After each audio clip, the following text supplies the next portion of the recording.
Well, ang gandang laban ng UST at saka NU, no? So, parehong undefeated to. Parehong undefeated yung dalawang teams na to together with Ateneo. Kaso ngayon, may isang talo na yung UST. Maganda, no? Kasi yung UAAP sa UST na ginagawa, at ang UST ang isa sa participating schools ng UAAP. So, parang home court na rin yun ng UAAP kasi doon ginagawa yung men's and women's basketball. So, maganda. Kaso mahal ang ticket eh. Gusto ko sana makapanood kaso malayo. Well, dito natin makikita yung labanan ng dalawang undefeated teams na talagang ibubuhos nila yung dikit yung laro. Kita naman natin yung coaching philosophy nung dalawa, defense, no? Kita mo si Coach Pido, miss or make, pag inbound, may 2-2-1 press. Diba? May 2-2-1, may sila full court press para lang i-delay yung offense. Kung maka-cause ng turn o kung maka-steal, okay lang, easy basket. Pero para ubusin lang yung shot clock ng kalaban. Tsaka hindi maging madali yung execution. Kaso ang problema rito, pag ang pace hindi pumapabor sa'yo, dikit yung score, pero yung tempo ng game, yung momentum ng laro, is hindi pumapabor sa'yo. Kaya, nung lumalamang ang uste, si Jake Figueroa aggressive. Pakiramdam niya kasi naiiwan yung team niya. Take over mode agad si Jake Figueroa. So, ang nangyayari, yung depensa sa kanya nakatik.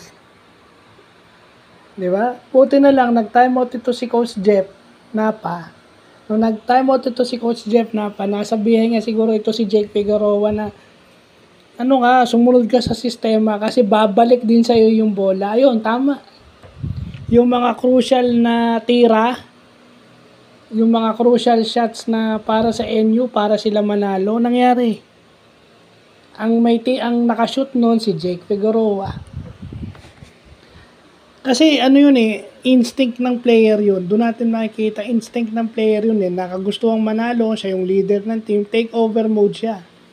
Siya yung leader ng team, take over mode siya. Pero dapat yan, nasasabihan ka tuloy ng coach mo na sumunod sa sistema paminsan-minsan dahil yung depensa nakapokus sa'yo. O, di ba? Kagaya nga, di ba, nagpo-full court press yung UST. So, may tendency nga, talagang maiinip ka kasi minsan hindi makakarating sa'yo bola dahil nagtatrap yung kalaban.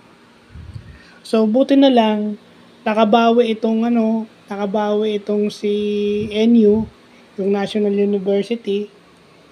Itong si Jake Figueroa, may mga crucial shots. Yung rebounding nila, di ba? Yung rebounding nila talagang malaking tulong in the end. At saka yung playmaking ni Steve Nash Enriquez, di ba? Hindi ko lang alam bakit. Kasi may isa pa namang point guard itong NU . Yan ang kagandahan kapag meron kang dalawang point guard o marami kang point guard na pwedeng asahan kahit sino sa kanila pwede mong gamitin anytime during the game. So, yun lang yun, no? Usually, kahit sa interbarangay, nangyayari take over mode ka. Pero dapat ka rin mag-isip na yung depensa nakatingin sa'yo. Kasi kahit anong mangyari, pag umikot yung bola, ikaw pa rin ang hahanapin nila. Kumbaga, yung play dinesign para makalibre ka at saka makatira ka. So, yun ang pinapakita ngayon dito. So, yun lang po.